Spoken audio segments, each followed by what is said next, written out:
اعوذ باللہ من الشیطان الرجیم بسم اللہ الرحمن الرحیم ان اللہ بلا شبہ اللہ یامرکم حکم دیتا ہے تمہیں ان یہ کہ تم ادا کرو اماناتی امانتیں الی اہلیہ ان کے حقداروں کو وَإِذَا اور جب حکم تم فیصلہ کرو بین الناس لوگوں کے درمیان ان یہ کہ تحکمو تو تم فیصلہ کرو بالعدل انصاف کے ساتھ ان اللہ بے شک اللہ نعمہ بہت ہی اچھی بات ہے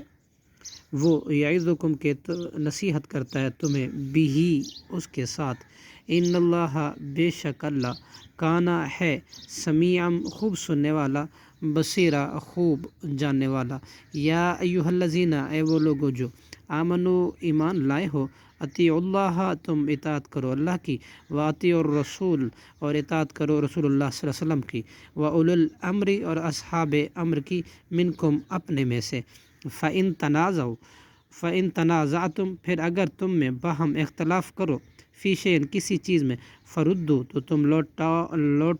لوٹا دو اس کو الی اللہ اللہ والرسول اور رسول کی طرف اللہ اور رسول کی طرف ان کنتم اگر ہو تم تؤمنون ایمان رکھتے باللہ اللہ کے ساتھ والیوم الآخر اور یوم آخرت کے ساتھ ذالک یہ خیر بہت بہتر ہے واحسن اور بہت اچھا اقدام ہے تاویلا انجام میں صدق اللہ العظیم۔